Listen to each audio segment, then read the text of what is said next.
All right, welcome back to Steeler Thoughts and Chief Feelings, episode 47, Yeah. the Mel Blunt episode. Um, I am your co-host, Chris. I'm the Steelers fan and philosophy professor here. And I am your other co-host, Ajay. I am the Chiefs fan and the psychiatrist here. Thanks to all of you who follow along here on the YouTube channel or here wherever you're listening to podcasts. Also, if you're on social media at STCF715 on TikTok, Twitter, and Instagram. For this week's comment of the week, it comes from YouTube. I had posted a short, very frustrated with the fact that the Steelers defensive back Eccles was called for defensive pass interference on the Patriots wide receiver Booty. And I had posted a short kind of explaining that I was frustrated with the call and showing the broadcast. And I got a comment from 00 Dirk, that's Durk, saying, "That was defensive pass interference, LOL. You have to turn around and go for the ball. Have you ever played football in school?"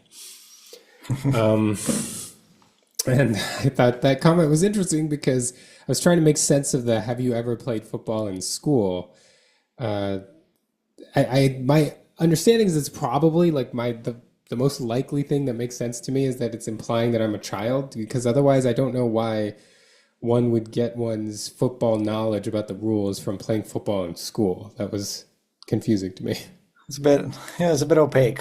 I mean, it could be just a different train of thought, right? Like maybe he was trying to start a conversation about, like when you play football in school, what's it like, or what position do you play? By the way, have you ever played football in school?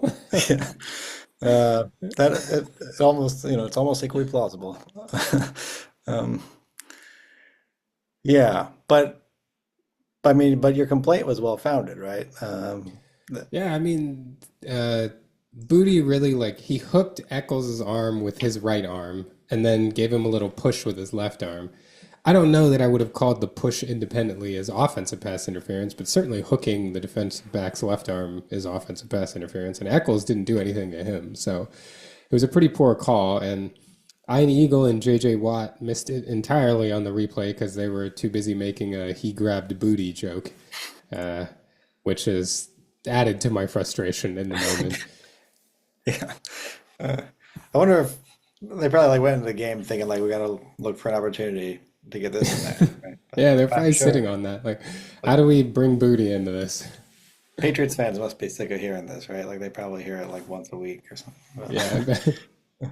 Um, yeah, Well, but and the other thing about that comment, the fact that the defender's head wasn't turned around, I feel like we get too concrete a lot of times as football fans and not don't think about the nuance. We're used to announcers saying things like, "Well, as a defensive back, you have to get your head turned around." It's like, yeah, that's true, but only if the defender is then initiating contact with the offensive player. You can not turn your head and not do anything to the offensive player. That doesn't automatically make it defensive pass interference. You have to actually initiate contact, and Eccles never did that, regardless of whether he turned his head. yeah, it's not like you have to have your head constantly turned, right? Yeah, it's In like all certain 11 conditions, players have to be looking back right? at the ball. Otherwise, they're all committing defensive pass interference when the ball's in the air. Yeah. Uh, yeah, so like these heuristics that we learn, I don't know if I would call it a heuristic, but the sort of encapsulated version of the rule is not the whole rule, right? So don't yeah, don't misapply the little bit that you remember as opposed to the whole rule. Um, anyway, though, we have some solid-ish games to talk about this week. Certainly better than last week. Um, we were debating where to start. Do you want to start? You want to start with the Steelers Yeah, I feel like chronologically? let's make it our habit to do it chronologically. I like it. Okay. And if they were at the same time, we'll be in order of despair Okay. inducement, right? Sure. The more despair inducing first. Okay. Good. That's our policy. So yeah, so the Steelers They beat won. the Patriots 21-14 in New England. What Yeah. are your like overall takeaways? First of all, you didn't think they were going to win this game, so was it a pleasant surprise? I wouldn't say pleasant. I mean, maybe there were aspects of it that were pleasant. Yeah, I did not have. Okay, yeah. So the first quarter was a nice quarter, and the maybe second half of the fourth quarter was nice, and the rest of it was there was a fair amount of despair induced there. Uh, and like big picture, we got five turnovers and had to win with a game-winning drive, and the like. I don't know that was not that good. But we did win, and I guess that's what if you spin this positively, I guess the point is we survived to you know we survived with a win, and we get another week to work on improving. But we have so much to improve on. I don't know. It was you know I was texting you during the game, and I was not not optimistic. I was like, you know what? Even if we win this game, it's just we can't do anything this year. Clearly, this team is not cut out for it. But I don't know. I guess you can't take in isolation in a couple minutes of game time and extrapolate that over the whole season because that's not what the team is. But yeah, there was plenty of this in this game that was not fun. Yeah. I I feel like it must have been real deja vu to be up 14-7 at the half and feel like you're not playing that well. It was every 2 weeks in a row. Yeah. Yeah. I mean, the way we got to 14 was more promising this week than last week. I thought we had two sort of good drives to start the game. Um, I think we only had three drives in the first half because our offense or our defense couldn't get off the field on the that really long Patriots drive that ended in no points. Um, but but yeah, we had you know the, I think the early game script looked pretty good and it worked pretty well. Um, and then after that, it didn't seem like we had answers. It seemed like the Patriots sort of made some, I don't really know what, kind of adjustment, and we just didn't know what to do for a while. And then maybe we had just saved up, enough plays that we thought would work for the fourth quarter, and started to use them again then or something. But for whatever, you know, reason, we did pull it out when it mattered, and it was, you know, not inspiring, but it was good enough at this time. Yeah, I do think there's something to be said for that. And obviously, I'm coming from the team that had like the long streak of single score wins, and everyone was like, oh, they just barely win all these one score games. They pull it out in the end. And I do think there is something to be said about being able to do that. Like, I think both sides of this discussion are a little too entrenched in their viewpoints. The people that are all stats based and essentially like, if you're not blowing teams out, you're not that good. Like, close games are random.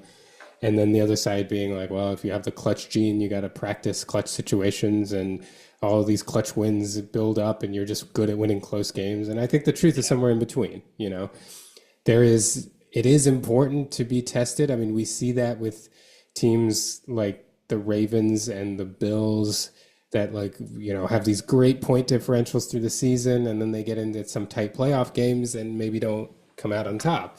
So I do think sometimes that test is important and being able to show that you can win those games is important, but it also means something if you're in tight games all the time and you're not able to put teams away, as evidenced by like the Chiefs last year. So I do think that I was very encouraged that like after all the up and down, the Steelers were able to get things together and really to me it was a statement drive. It was like they came down the field and put this game away essentially. Like regardless of how the game had been going, I don't think that many. I certainly didn't think the Patriots were going to come down and score a touchdown. To me, that really ended the game right there. Yeah, I think that's right. There was some right. What are the positives that we took from that? It was that it's a resilient group that it's not going to be overwhelmed by an overwhelming lack of success, you might say. Hmm. Uh, for much of the game, right? But they somehow put it together at the end, and I think probably that in part comes from just having like Aaron Rodgers having been around the block a couple times, and the rest of the players sort of can you know take confidence that he knows what he's doing, or at least should know what he's doing, and he's probably, he's done this enough that he's calm in the pocket and calm in the huddle and whatnot. So, um, yeah, mentally resilient bunch of players seems like that's true. I do feel like there were themes here that we saw last week and even in week one that just um, were discouraging. I guess the defense was on the whole better. They certainly got 5 turnovers, and but I don't know what the Patriots ran for. I think they broke 100 yards, but it wasn't, I don't think, as egregious run defense as we had seen the previous 2 weeks, especially in week one. It did feel like we still have a lot of trouble on like third down, especially third and Yeah. long when it should be easy to get off the field, or at least comparatively easy to get off the field. We seem to still give up a lot of sort of surprisingly big pass plays in that situation. So, um, I don't know. Uh, The defense has some work. Third downs definitely were tough. Although, the overall stat line, they were 6 for 13, which it felt a lot worse than that. Yeah, I feel like at But one point they must have been like 6 for 8 or something, or 5 for. They were covering a good clip there, I thought. and they ran for 119 yards on 29 carries, so not like amazing, just over Yeah, 4 yards a carry. The fourth down conversions, though, they went 4 of 5 on fourth down, which that's annoying. was Yeah, pretty, there was that they just one. failed the last one, right? Yeah, that must have been. Yeah, they did fail that last fourth down. There was that one fourth down early in the game. Was it early in the game? Maybe it was in the. They were on their 14-yard line or something, and Yeah. Cole Holcomb had him in the backfield. It looked like, and then Yeah, just that ran right by was a very frustrating. That was a kind of it's my biggest pet peeve probably, especially because I'm constantly rooting for guys like Lamar Jackson and Josh Allen to lose. Like I hate it when you're a defender going up against a guy who's clearly more athletic than you, and instead of staying at home, they just like lunge, and you're gonna miss. Like you're not, like at least if you stay at home, like hopefully you can buy yourself another second and a half, and you might have a teammate come and help you out. Yeah. And the worst is when there are two people. Like I don't, was this? I think this was in the Ravens Bills game when Lamar Jackson had two defenders coming right up the middle against him, and he kept backpedaling, and they both just dove at his feet, and then he ran. I was just like, oh my god, like. And I know it's probably so much harder. I mean, certainly so much harder than it looks, but just stay in control. Just be in control. If he's going to get by you anyway, you'd rather him get by you in more time than less time. That's Yeah. true. Yeah, give him less time to make the subsequent decisions that he will have to make right after he gets Right. by. And hopefully that's enough time that somebody else can help you in the contain process. Like it should all just be about contain. And that's what I feel like on a 4th and 1, you've got the guy like 2 yards in the backfield. Just don't let him advance. Like just let you know allow people to rally. Like, and I know Holcomb slipped a little bit, so I may be being a little harsh, but I was But very look at frustrated with he him. went too far outside. I think he didn't Yeah, stay. Yeah. And in that case, you kind of like if you're gonna make him go one way, make him go outside because it'll take longer to get out there. yeah. Whatever. Well, it ended up being fine, but yeah, I think um, it's a worrying amount of conversions on third and fourth down. First 4 for 5 on fourth down is yeah, that's And they not were good. always going to the perimeter. They never they were really challenging the edges. Even with runs, it was a lot of pitches out to the outside. They weren't really going up the gut at all. And that might be, the Patriots, that's indicative of what they feel about their offensive line. But they were certainly, even the last play was like a wide receiver kind of bubble screen, right? The last fourth down that they didn't Yeah, convert. yeah. Which like he might have gotten it if he didn't step back. Step back, If yeah. he was, if he just like catches it and immediately lunged, he would have got that, I think, or at least there would have been contact, and if he lunged hard enough, he would have pushed Yeah, try forward. to just dig out. He just needed like half a yard from there. Yeah. The only person I will ever be okay with stepping back in that situation is Tyreek Hill because he always seemed to get extra yardage somehow by doing that. But What about I Dante hate it when Hall? anybody else. I certainly would have. He didn't like have a habit of doing it though. I feel like there were at least I remember two of like his most amazing plays were where he actually like went backward. Like one punt return, he went way backward, and I was thinking, oh That's God. true. Yeah, against Denver. Actually, both of the plays you're talking about, because I'm pretty sure I know the other play you're talking about too, were against Denver. Yeah. The first one I don't really think of as like him running back. He was just like kind of hopping right and like he just Yeah. kept juking back and forth and Yeah. somehow got a lane down the sideline. That still might be the best individual effort I've seen from an offensive player. I need The to go hard to watch a highlight of that play. The one where he like he's on the sideline and like I He remember does it like basically hop like forward, he can hop back, and by hopping back, he gets a linebacker that's pursuing to run into another. He just dives at the feet and takes out another defender, and then he just runs down the sideline. oh, man. That was, and the fun that too because the the punt return against Denver was in 2003, and that was the fourth game in a row that he had a kick or a punt return for a touchdown. So he was like people were on Dante Hall watch by that time. Yeah. But the other one, the catch on the sideline, that was the year before. Like no one knew who Dante Hall was except Chiefs fans. Yeah. And this was a game in Denver that we ended up losing. But and he had had a 70-yard touchdown earlier in that game on a reception also. And then he just did that and it was like, what like is he because he had been like a disappointing running back who then they converted to receiver, and it was unclear. Like it seems like he might be a decent return guy was all we had that year. Then he had that game, and then the next year he just exploded as a return guy. That was Yeah. oh so much fun. Yeah, he was before his time, I feel like. Um, like he would still be successful in today's like he would be like Oh yeah, he was. Yeah, the combination because you have the fast guys and you have the agile guys, and he just had it all. He yeah. was, and he had the sixth sense of like knowing where people were coming from, and like if he had a guy like Andy, not that Dick Vermeil wasn't good for him too. Dick Vermeil was very good for him, but I wonder Andy Reid would have thrown so many like swing passes and given him jet sweeps, and Yeah, that would have Mr. been Yeah. very exciting. Yeah. Um, well, What did you? One thing I have to bring up is the Rodgers pick. That yeah. was yikes.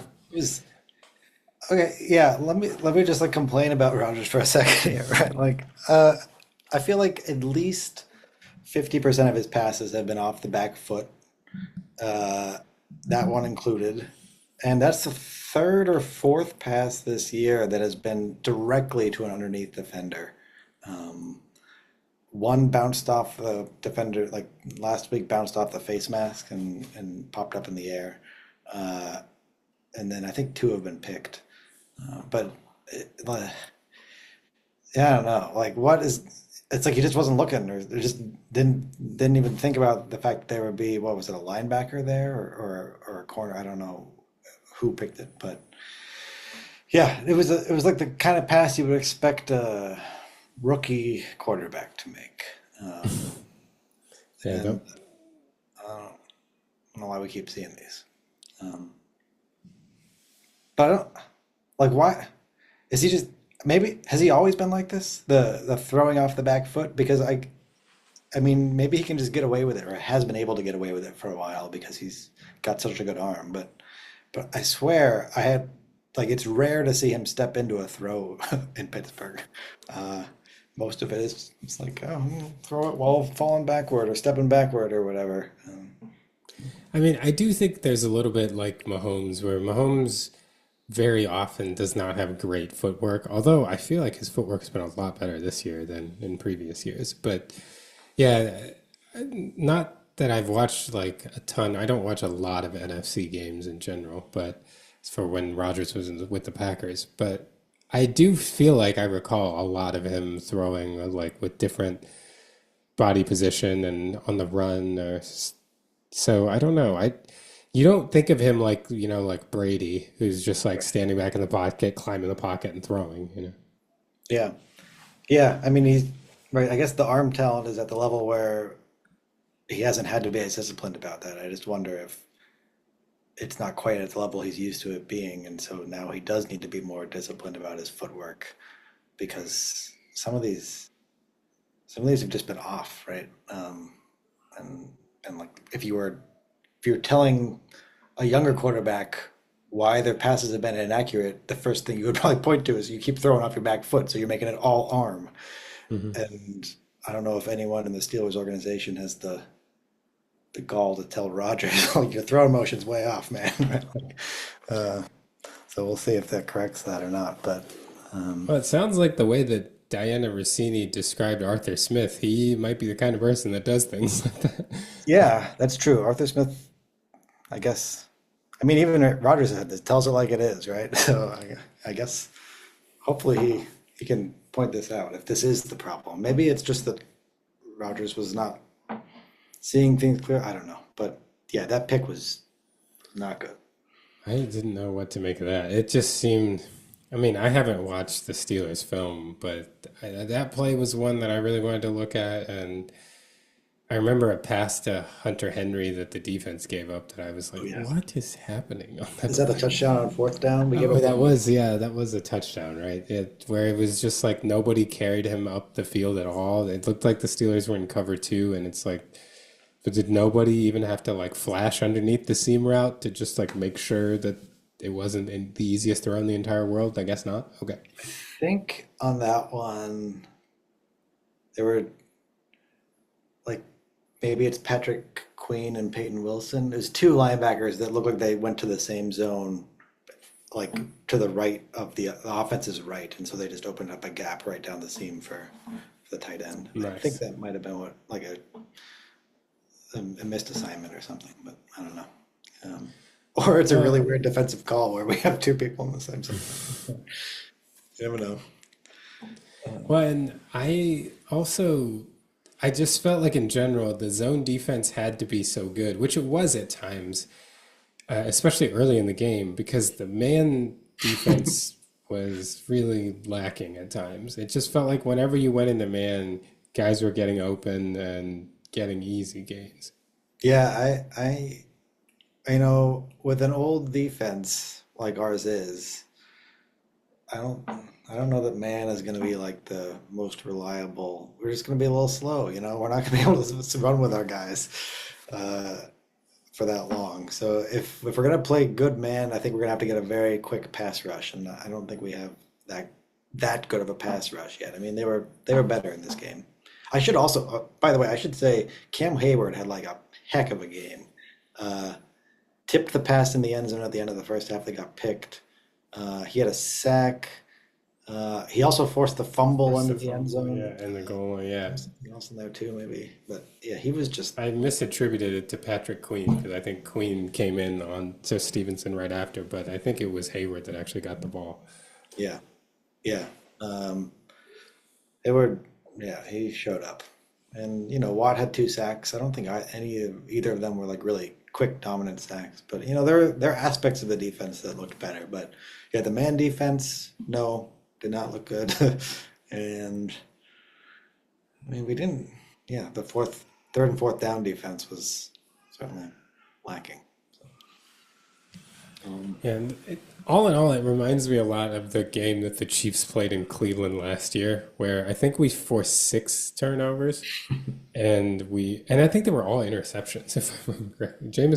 Winston was just, I think he threw four of them, if I Having a remember bad correctly. day. Yeah. Uh, and we won 21-7 after forcing six turnovers, and yeah, it was. That's Uh, not that dissimilar, right? You think with that many turnovers you would score more than 21. That's like yeah, part of my complaint here. But yeah. yeah. Um, I do want to say on offense, uh, it's weird though, looking at, I mean, if you look at Jalen Warren's numbers, they really don't look good. 18 attempts for 47 yards.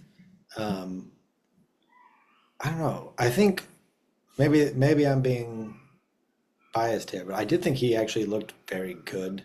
And a lot of the runs that went for like no gain were, I would say, not his fault, but they were the line's fault. They got blown up in the backfield or whatever. I still think like Warren still looks good. He looks better than he has in past years. He looks like he's got a nice jump cut that he used a couple times in this to make some space.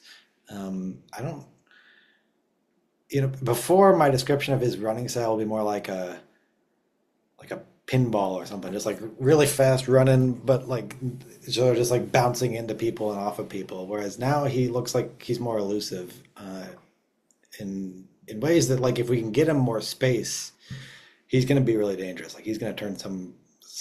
I mean, he has done it already. Turn some shortish gains into big ones, just because of how quick and elusive he can be. So I don't know. I'm looking forward to getting him more space if we can because he looks good.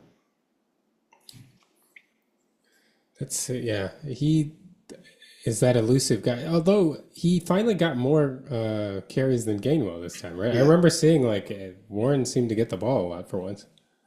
Yeah, he did, which I think I sort of suggested he should, and of Yeah. course got 2.6 yards per carry here. But I really don't think it's his fault. I really think he should keep getting the quote unquote lion's share of the carries. Um, but I don't know. But Gamel also had a nice run in there. So, whew. I mean, we'll see. I think the line is taking time to gel, um, and working out their run blocking, but hopefully that can improve. And then I don't know, like what do you say about the receivers? Nobody had more than 34 yards, but we only passed for 139 yards. I mean, like I don't know. Yeah, I mean, I would like to see Metcalf get. I mean, we seem to be using him in two ways, right? On like short bubble screens, not even screens sometimes, just short passes outside that we hope he can break, or um, the sort of jump balls in the end zone. And he's been pretty good in both those cases, but I think he should like he can be used more than those ways. So I would like to see that happen, but we'll see where the offense goes. Well, seeing the Vikings and what they did to the Bengals, what are you thinking about the? This is the Dublin game. Yeah. Uh, Are the you can't Rooney's be Irish? optimistic, right? What? Are the Rooney's Irish? Yeah, I think it counts I as a remember home they game. really wanted the Dublin game. I remember like the Steelers Yeah, were really angling to be the team to play in Ireland. I guess. I guess it. Yeah, I guess we wanted that. I don't. I'm not like thrilled that that's a home game, but whatever. I, but yeah, I can't. You can't. It's also at like 9:30 a.m. on Sunday, I think. So Yeah. of course, because it's in Ireland. But yeah, no, you can't be too optimistic, can you? Like after what the Vikings did last week and um, what we did the last couple weeks. If I were predicting the score, I think I would say, I mean, 30 to 20, no, yeah, 30 to 24 Vikings. I'm gonna keep picking against the Steelers here. I do feel like the Vikings are in contention with the Colts as being the I don't even know what adjective to use, like the most like just chaotic defenses, but in a complete good way. Like I saw like film of the Vikings showing like three different pre-snap looks in the same. Like it looked initially like they were like cover one, like middle field closed. Then it looked like cover two. Then it looked like cover zero. And Flores would just blitz the bejesus out of you like that. And Lou Anarumo is doing the same kind of stuff in Indianapolis now, where they like suddenly that defense, Indianapolis, like I'm still used to the Matt Eberflus defensive coordinator days where they just basically ran cover two all the time. And now it's like, whoa. Well, I guess they had Gus Bradley in the middle who runs cover three all the time.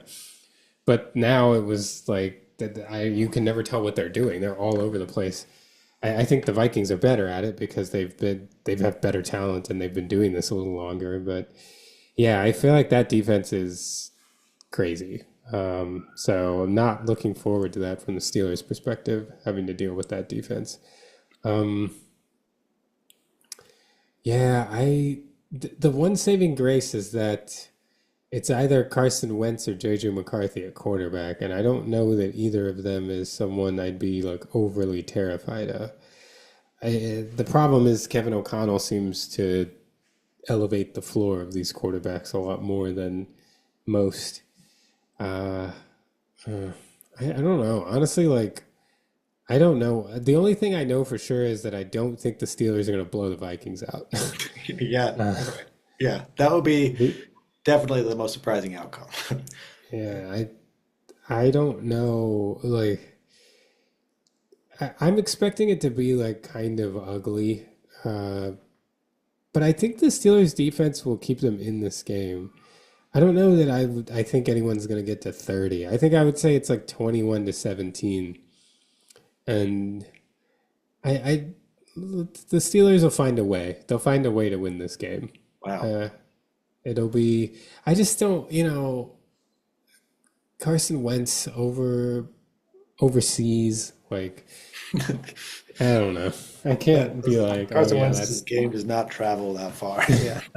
I mean, it didn't travel to Kansas City, I'll tell you that. I watched him last year play true with the Chiefs backups, but he was part of that 38 to nothing shellacking we got at Denver.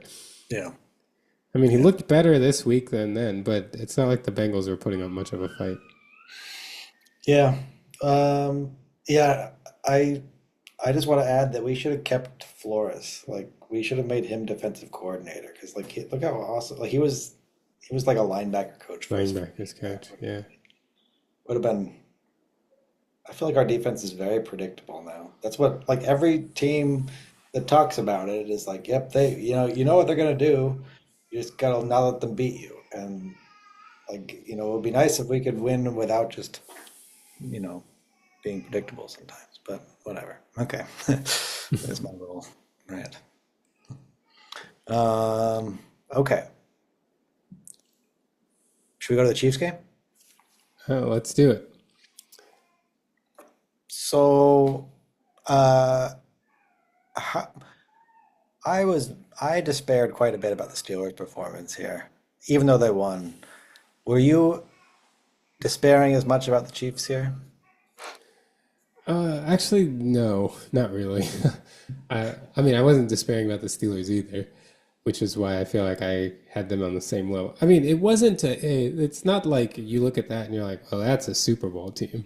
But I think sometimes people's perceptions of these games get a little bit colored by the like aesthetic rather than what actually is happening and what is repeatable and what it says about the future. The bad plays that the Chiefs made were pretty bad.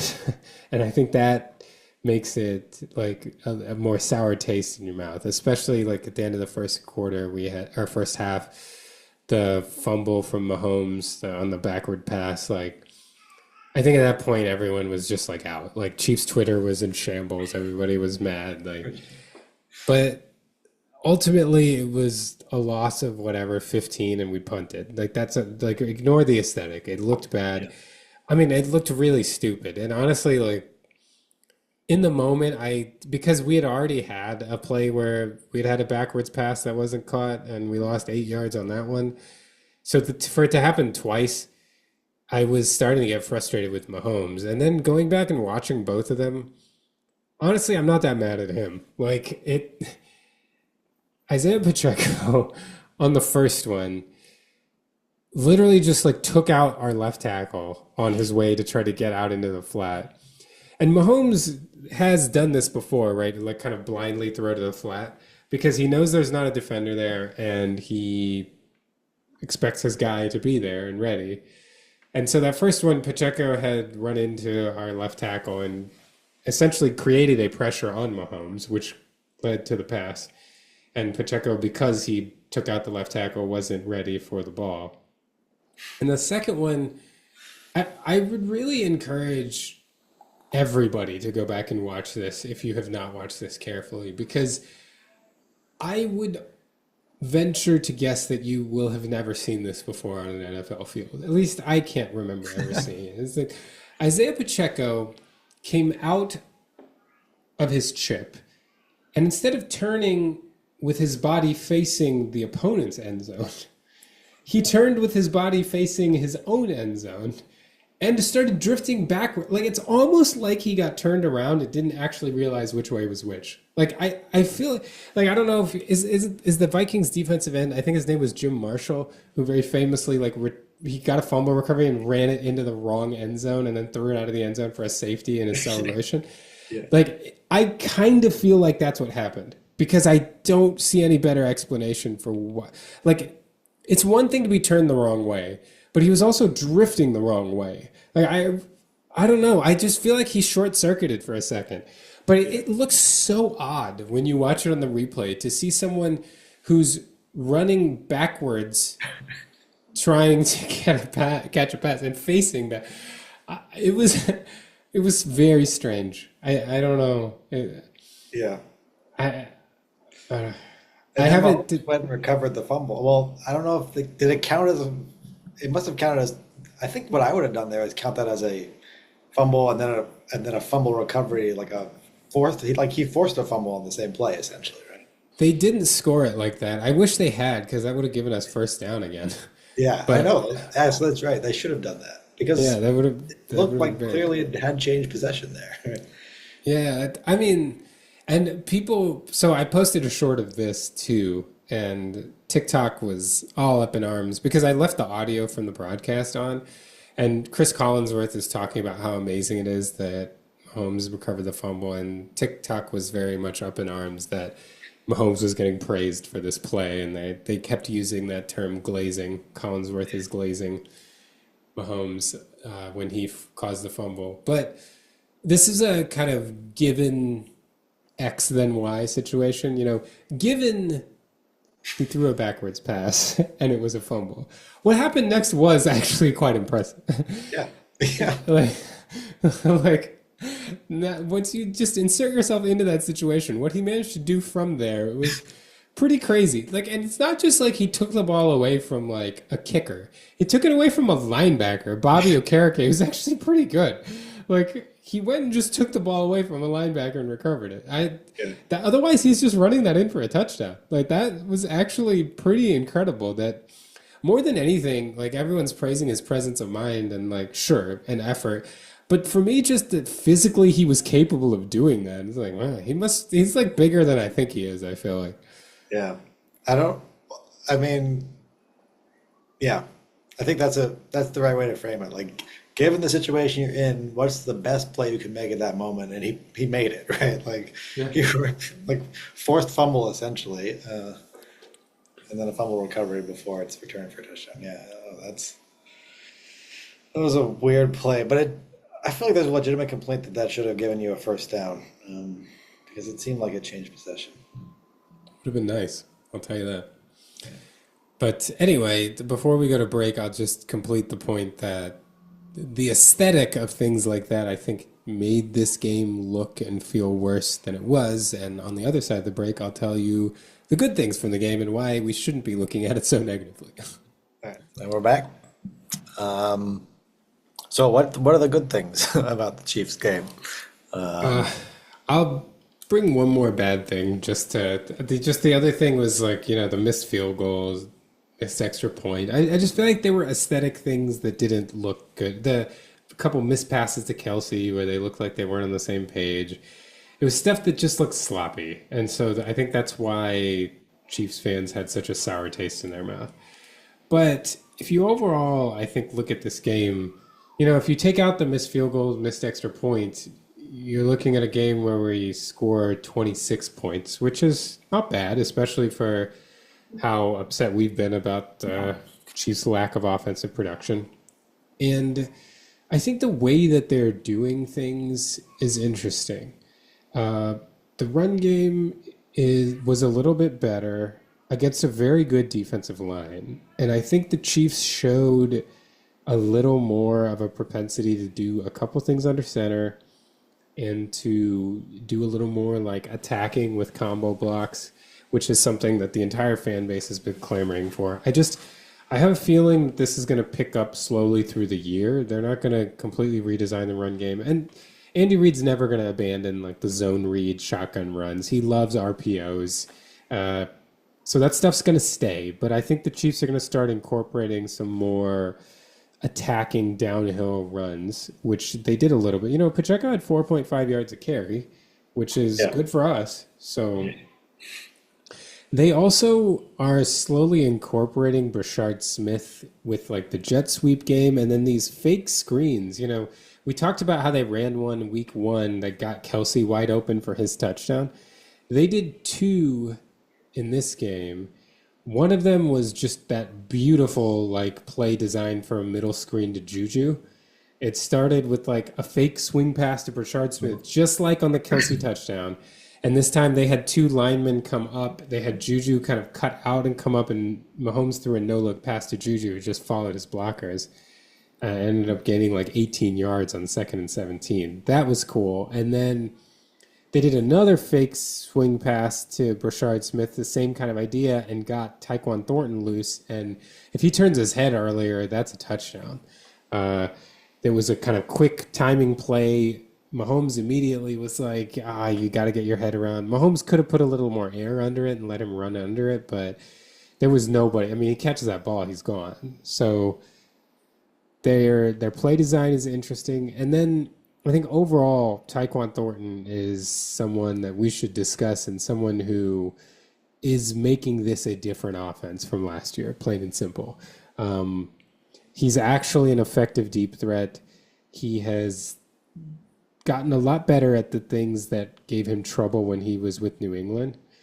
He's a 2022 second round pick for the Patriots. And the big thing on him was he was long and really lean and fast, but he could not at all play through contact. And he has put on some weight and has retained his speed and now did a really good job in a couple of these plays fighting through contact, fighting through a jam to get open.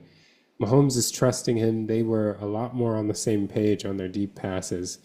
They were really like one or two. I mean, Thornton ended up with that like deep pass that he caught that set up the Chiefs' second touchdown, and he almost had it the couple plays before. He almost had the touchdown himself, and he just wasn't able to survive the ground with the ball.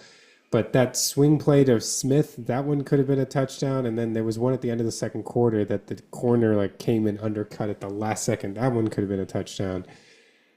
I just, things are really clicking between Mahomes and Thornton, and teams are not going to be able to continue this like man coverage, single high safety stuff as Mahomes and Thornton continue to build their chemistry. They're going to have to open up, which is going to allow for more things underneath for Kelsey and for Brown and for Thornton himself. We saw that on a 2nd and 2 play where they were playing such off coverage on Thornton. He just ran a quick out for 7 yards and it was easy first down. So I think there's that. And then now when Worthy and Rice come back, Thornton is a number 3 is awesome. Worthy and Thornton as a pair are legitimate deep threats. Rice actually is able to get deep too. He's caught a couple deep go routes, both against the Bengals, weirdly enough, in different seasons. So, I know I keep beating this drum, but there are the makings of a very good offense. And it's slowly coming together. And this is what the Chiefs do, right? They build to be firing on all cylinders at the end of the year.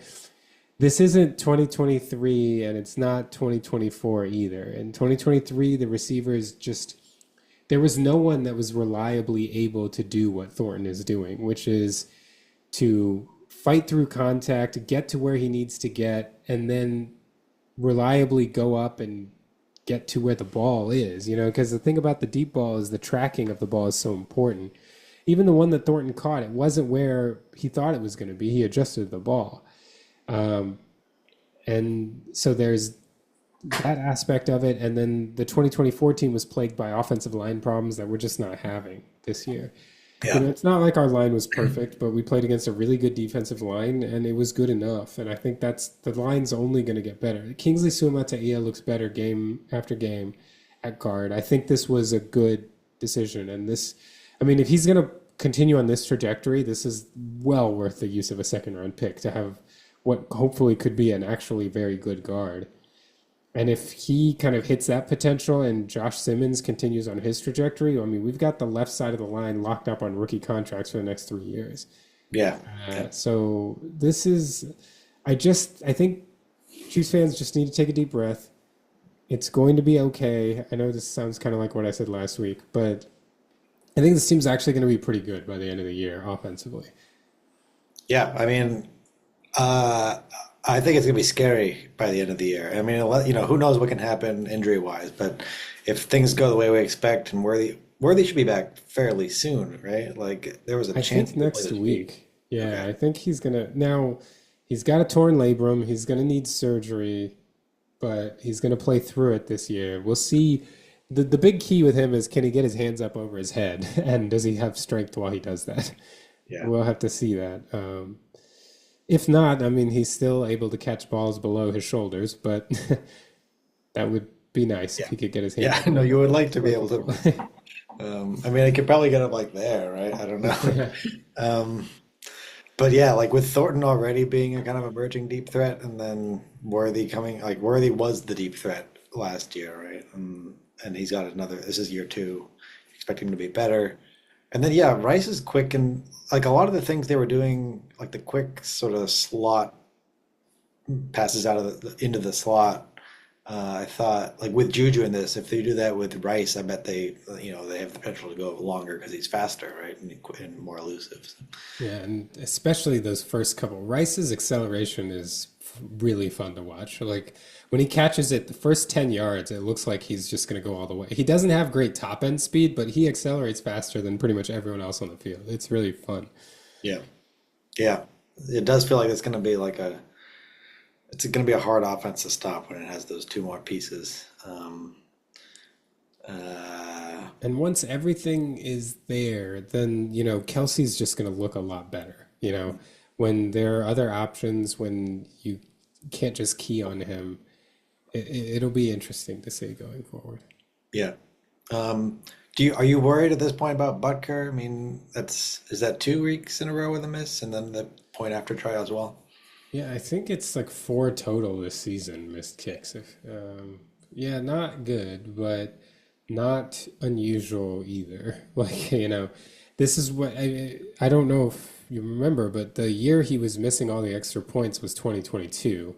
And I remember the number of people being like, this is going to bite us in the ass in the Super Bowl, like, or in the playoffs. It's going to be a big problem. And instead, he just made, a really clutch kick in the AFC Championship game to send us to the Super Bowl. And he made the game winning kick in the Super Bowl. So, So I'm not happy about this, but I'm not going to freak out about it either. Like, let's see how it goes.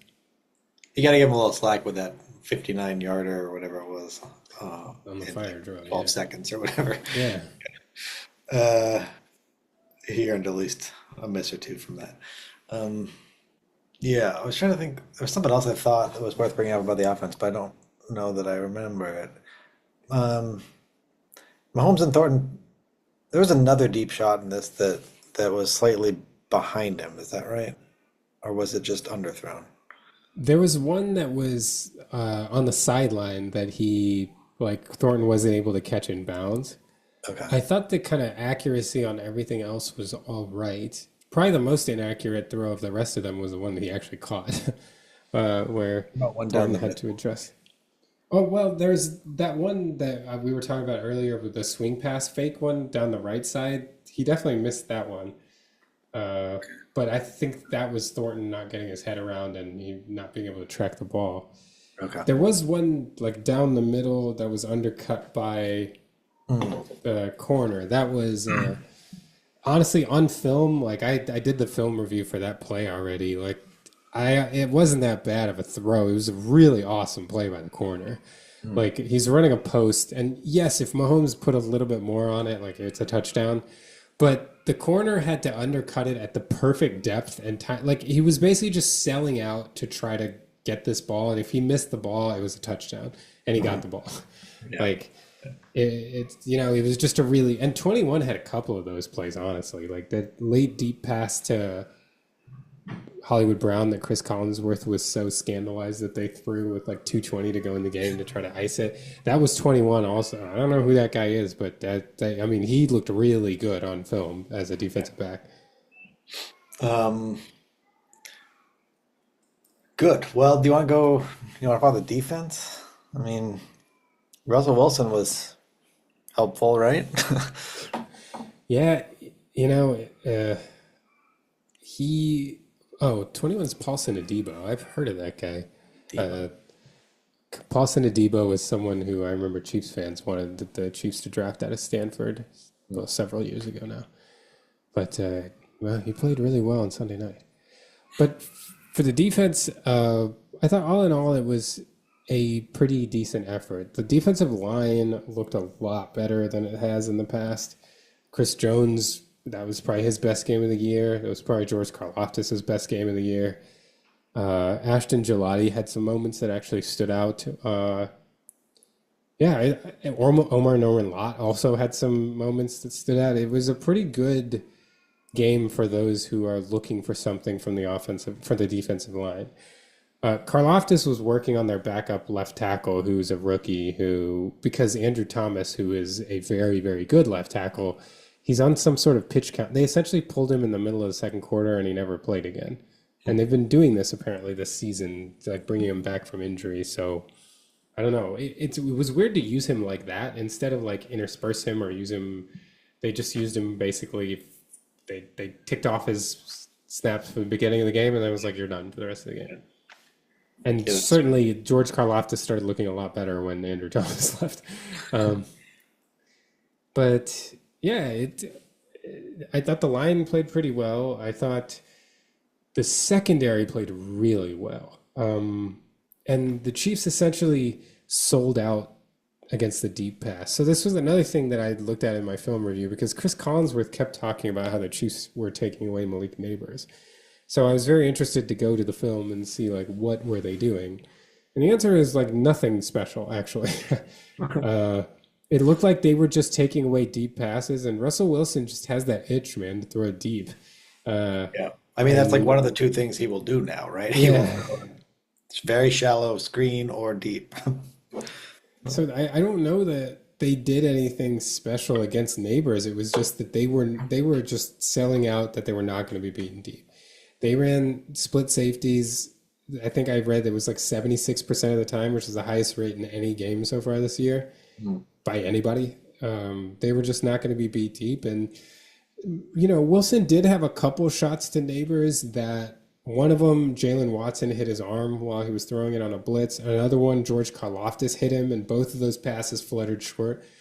I mean, you know, Neighbors did have a safety over the top both times, but you wonder if Wilson would have been able to drop that throw in, like whether the narrative would have been a little different.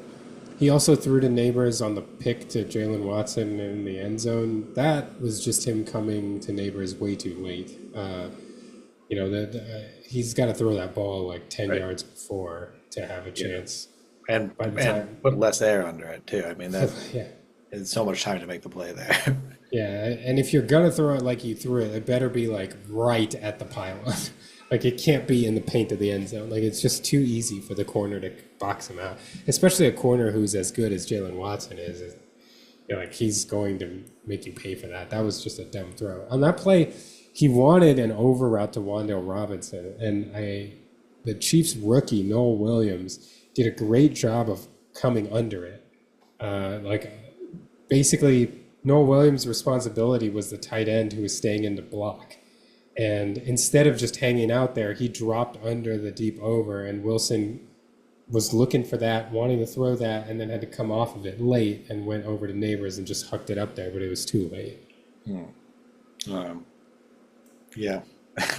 We should mention also the fourth down pass, like way out of the back of the end zone from Wilson too, because that was. I don't know. Like, what's the explanation for that? I'm not sure, but how can that be your fourth down You know. It's like throwaway, basically. Yeah, Bill Well, I'm done. Simmons, I think Bill Simmons said, like, I'd rather you just throw it straight up in the air and have it, like, come down like a satellite from outer space. Like, at least there's a chance that something good could happen. Like, that, why would you do the one thing that just won't? You might as well just spike it.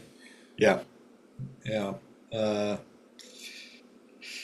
well, at least he's Not well. a I Steeler wish him anymore. well, but not our quarterback anymore. Yeah, right. Like, I do wish him well. Right, like it's kind of like I don't like seeing someone that had such a great start to their career like kind of fizzle out like this, but happens to most people. So I guess that's This is quite a fizzle, though, unfortunately.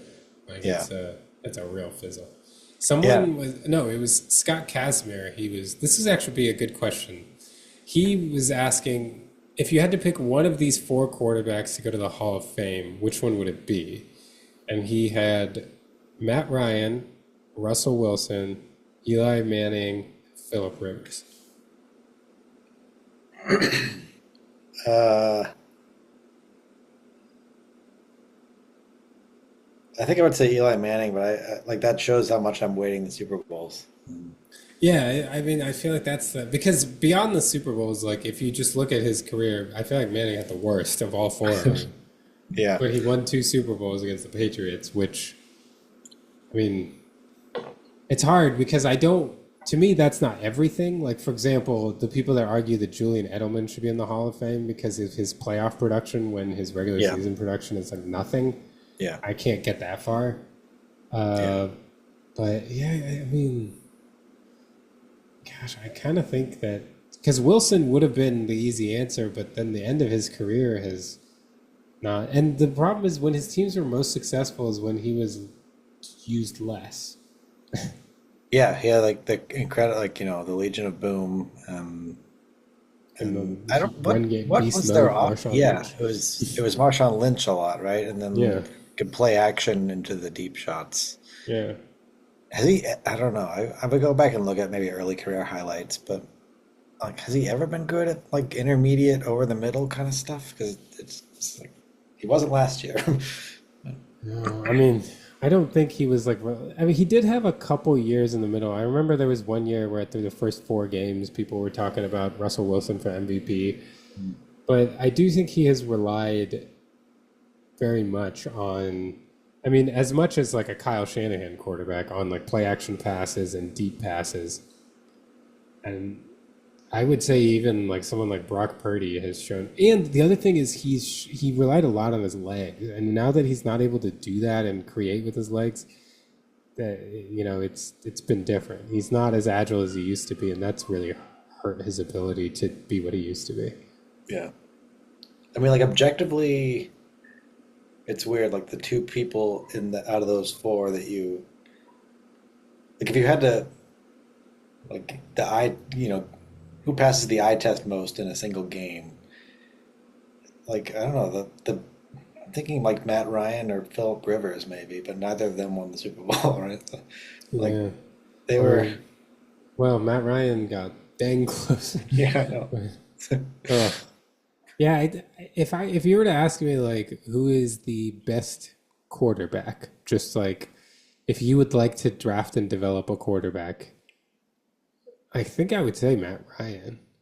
But I don't know that like I mean those playoff runs from Eli, like I don't know, like if you just like day one I get to have someone like I know Eli would have a lot of stuff that would annoy me, but like at least he can Eli's not going to wilt.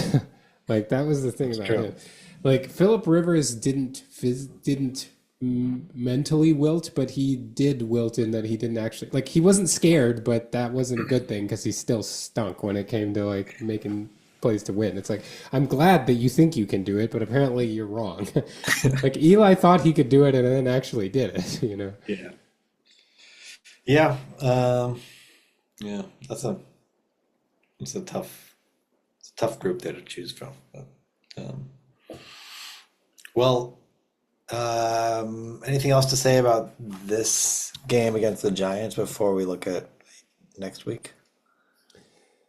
Not really. I just think that I know it wasn't aesthetically beautiful, but I will remind you that the Chiefs have turned seasons on games that were not aesthetically beautiful. I think when we won the Super Bowl in 2019, I think of that like I don't even remember the score. I think it was like 27-17 or something when we won in Mexico City against the Chargers, and it just didn't feel that great. But I think that started the run that ultimately led us to winning the Super Bowl.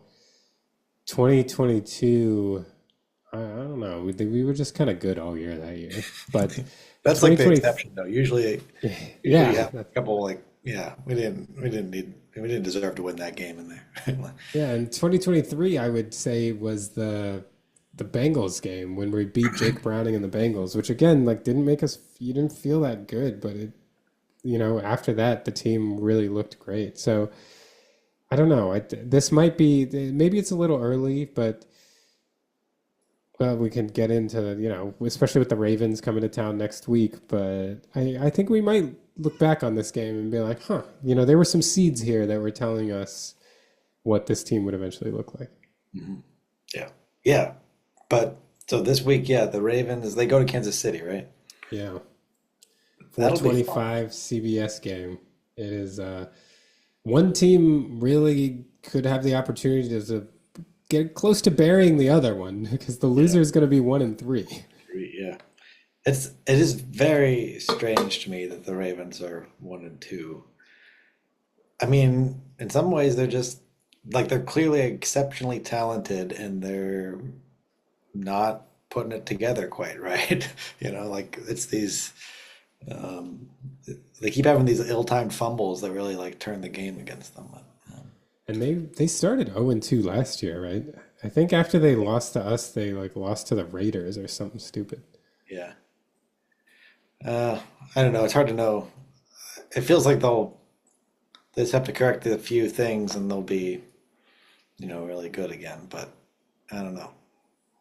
They have had a lot of injuries though. That's the difference this year is I think Namdi Madubuke is hurt, Calvin Noy's hurt.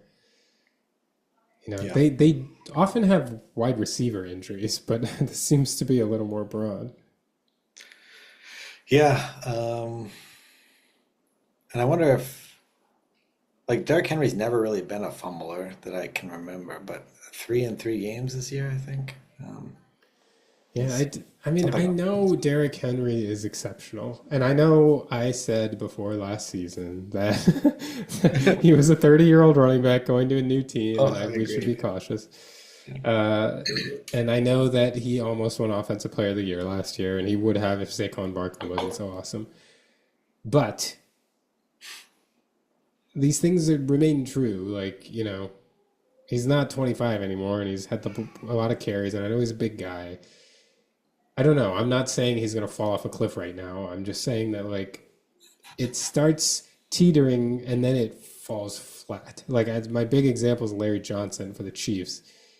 Like, he had this, like, 1,700 yard season. I believe it was in, like, 2006.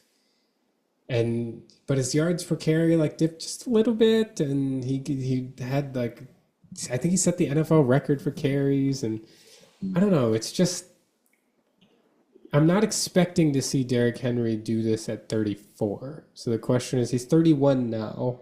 Like, how soon is it gonna? When it came for Adrian Peterson, it came fast too. Like he was around looking pedestrian for a couple years, and he would have bursts every once in a while. I don't know. I'm not saying it's happening now. I'm just saying that I think the assumption that Derrick Henry is just going to remain awesome should be tempered a little bit. Yeah. I think I do. Yeah, that's definitely right. Although he is, I think, still awesome now. I mean, he's certainly. Save for the I fumbles. am not expecting him to be easy to play this week. No. Yeah. Bracket the fumbles, and yeah, he's Hopefully, exceptional. we can force some of those because otherwise, we'll have like he.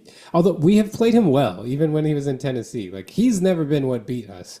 But we have sold out so hard against him that we've been beaten in other ways. So we'll see. Yeah. So, what do you expect? What's your expectation for this week? I mean, it's a big. I I believe in this team. I think that we are going to turn things around. I think we played better than people think against the Eagles. We made some big mistakes. And I do think this was a little bit of a get right game against the Giants. I think we're going to win. And I think we're going to, we'll get back to 500 and really put the Ravens in a tough spot. Um, I don't know that it's going to be pretty, but it feels like we're kind of due for a game where the Chiefs start hotter than expected. And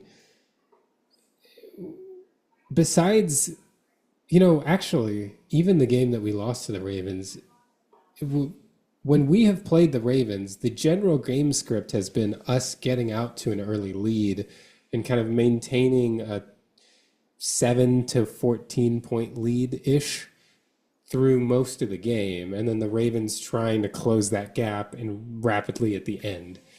For example, what happened last year with, I don't even remember the final score of that one. Was it 27-20? Like Isaiah likely would have tied it with that.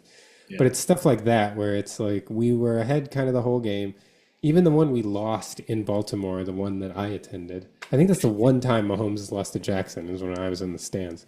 But that one, we were up 14 for most of into the fourth quarter. Not 14, 11 or something. We were up 2 possessions for a lot of that game. So I think that's what's going to happen, that we're going to pull out early. It's not going to be an easy game. And I think it'll be a similar, 24-21 kind of situation but it might have been like 24-14 with like 8 minutes to go in the game, something like that. And it'll be close, and Lamar might even have a chance to win it. But I don't know. I think we're going to come to play. I think we know how big this game is, and when both teams have known that this is a huge game, the Chiefs have come out on top, and I expect that to continue. Yeah. I feel like I don't know. I'm predicting the opposite just based on the way games have gone for the Ravens this year. I think they'll get out to the early lead, and the Chiefs will do some rallying and actually pull it out. But I feel like it'll be a fun. I mean, I don't know. I hope it is. But my prediction is that it'll be a fun game. I think it'll be like, I don't know, 28-27 Chiefs, and they win it at the end there. Because I think the Ravens have been starting fast, and then they just like seem to not know what to do with themselves, and then they screw it up. Like that seems to be their MO this year. So I can see it happening again. Yeah, when we play them, for whatever reason, it seems like they have no idea what our offense is trying to do early, and then they figure it out somewhere around like the second quarter, and then our offense starts to have a little more tough sledding. I just remember most of the times we play them, like we get to 20 points in the first half, and then we don't get to 30. Even the AFC Championship game when we played them, we were up 17-0, I think, and then it was 17-10. Yeah. Like, Yeah. Well, but we both think the Chiefs will win. I just think it'll be more dramatic. Well, that'll be cool. Yeah. It would be nice for the Ravens to be 1-3 also. I would appreciate that. I would too, and I would also appreciate not being 1-3. Yeah. Yeah. Cool. Anything else? Do you want to talk about some of the game, like the Ravens Lions game? Now that we're talking about the Yeah. Ravens anyway. Yeah. Yeah. I mean, I didn't watch it that closely. I was like following it for a while. But, I was kind of following. I mean, I caught up on it today because I was during the game. Full disclosure is when I was recording a lot of the film review that I posted. But this was actually quite surprising to me. Partially because of how I feel about the Lions, but also that in the past, I would argue, even including the kind of the game in Buffalo this year, and that was in Buffalo. In the past couple years, the Ravens always have like a statement night game at home against a good team where they just beat the brakes off of them. In fact, I think last year they did it to Buffalo, right? In Baltimore, I think they like really took it to Buffalo. But they've done this In 2023, I remember as the 49ers. They just shellacked them, and then the Niners ended up going to the Super Bowl that year. Unfortunately, they lost to us. So quite fortunately, but they do this, and I thought this was going to be one of those games that they were just going to come and they were just going to lay the wood to the Lions, and everyone was going to think that they were better than they were and be scared of the Lions more than be scared about the Lions even more than they should be. But no, this is, I mean, this is a huge win for the Lions. I feel like, and I, as you know, don't give as much credit to that team as most. But I think this was really impressive that they went to Baltimore. And Baltimore took the lead in the third quarter after the Lions started strong, and then this Lions just like squeezed the life out of them at the end. Like that Yeah. was a really impressive performance. Yeah, they had some trouble, like a good amount of trouble stopping the run. The Ravens did, I thought, and I don't know that. I guess like their defense was really good at the end of last season, right? But it does not seem like it is picking up where it left off, right? They've given up a lot of points in the early games here. Though, if you remember, this happened last year to them too. They started the year pretty badly on defense and then kind of figured things out in the middle of the season and then really Yeah, locked down. yeah, So last year, I remember they had tried to put Kyle Hamilton into a new role, like this kind of more rover underneath defender, and their safeties just couldn't hold up, and they scrapped it in the middle of the year and looked better. I don't know what the Ravens are doing this year. I haven't watched. Have I watched a Ravens game this year fully? No. I was kind of watching the Bills game, and I didn't really watch this one. I don't even remember who they played. Oh, they played the Browns week 2. Yeah, so I haven't seen them play yet, so I'm not really sure.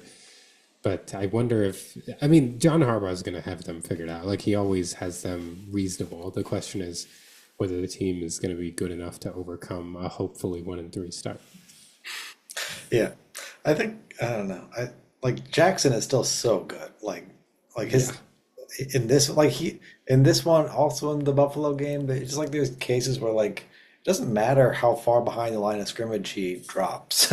Like he'll scramble, he'll throw whatever. Like he'll just turn it into a positive game. And did it in this one too. He took a sack for like a 20-yard loss or something, and then the next play they converted. So like okay, that's just Lamar Jackson. I remember those days with Mahomes. I remember in like 2018, 2019 range, it was like 3rd and 17. I'm like, yeah, I don't care. That's fine. Yeah, I know.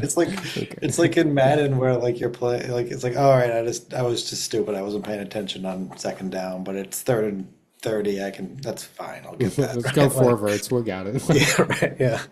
I'm like The I number don't of know. times in Do Madden, it. yeah. Yeah, and Yeah. Madden, when like you were like trying to come back and you're playing a sloppy game, you throw a pick six, and you're just like, all right, don't worry, I'll just make a. We're gonna go score. Yeah, that's honestly what Lamar Jackson's kind of like right now. Yeah. And yet somehow they're 1-2. Like I don't know. And It's just hopefully not soon to adding be up. 1-3. Yeah. Uh, What else we was gotta fun? mention Packers Browns. That Browns defense is it's Yeah, legit. it does seem like it. A little worrying for them to beat the Packers like that. I mean, I do feel the like they the win probability model in this game is fun because it's like Packers the whole way, and then only at the very end is it drop, but need 50%. Yeah, it's like I do feel like though the Browns kind of get up for good teams at home. Like they even gave the Ravens a good game until the fourth quarter. Like that was an actual game for a while until the Ravens pulled it out. yeah, I just, you know, I don't think this says anything about the Browns like long-term season prospects, but they're just not going to be a fun team to play ever. yeah. Seems like yeah the I defensive line honestly don't even think it says problem. that much about the Packers either. Yeah, I mean, what did we learn about them? I don't know. I don't know what we learned about them, but I guess they're not going undefeated. There was some undefeated Yeah, talk. yeah, that's true. And That Rams was Eagles. oh yeah, the ending of that one was interesting. Yeah, I mean, the Rams are about to win it, and they with a field goal, and then it's blocked and return from. Yeah, I don't know. That's I mean, the Eagles are not a very good 3-0. It seems right. Like they they're They 3-0, remind but me. I mean, and I know this is just because they just won the Super Bowl, like they right after they lost the Super Bowl to us, the 2023 season. Didn't they start like 11-1 or something? That And seems then right. Yeah. they just completely collapsed and then lost their opening playoff game on the road.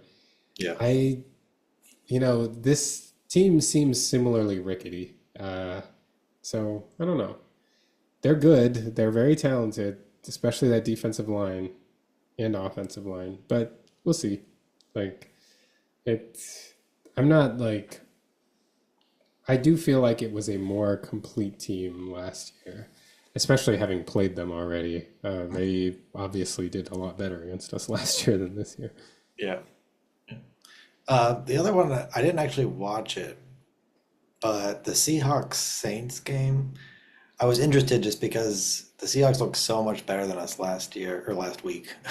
And so I want like, are they actually good? And I can't even really tell from this, but they did blow out the Saints. I mean, it looks like it sort of like flukily, they like got a bunch of scores very quickly early, and that just sort of shaped the rest of the game. But like they might be good. I don't know. Yeah, and there had been a little, but I mean, I think the Seahawks season was always going to hinge on the consistency of Sam Darnold, and he has certainly been okay so far this year. I don't know that he has been as good as he was last year, but they haven't needed him to be. So, yeah, it'll be interesting to see. Uh, I don't know that I'm completely sold on them either way, but I certainly don't think they're a bad team. Yeah. I feel a little bit better having lost to them. I don't feel good about it still, but that was, they might be formidable. And I guess I should mention the Chargers Broncos game. Uh, I honestly don't know. I think what you think about this game remains based on your preconceived notions about like how good you thought these teams were. Like it's either two good teams that are really challenging each other or two middling teams that were challenging each other. I don't know that this game, Herbert looked good in stretches. The Broncos pressured the crap out of him, which is kind of how I expected the Chargers line to play this year. They did not have that problem against us, which was worrying. So I don't know. I don't really know what to make of this. I still don't think Bo Nix is good. Um, I don't know. I don't feel like I don't think anybody really changed their mind about these teams from this game. Yeah, I think that's fair. We're about to run out of time here. Do you want to sign off now, or is there anything more that we should mention? No, I think we can sign off. We got some fun ones. We got you all will have to contend with Brian Flores' craziness, and then Yeah. we get to play the Ravens. So it'll be quite a Sunday. Yeah, we'll have some. It'll be interesting to talk next week after whatever happens on Sunday. Yeah. Let's hope it's like this Sunday. Yeah, or Two better. wins. Or better. All right. Well, thanks to all of you who listen, watch, or follow along on social media at SCCF715. Until next time.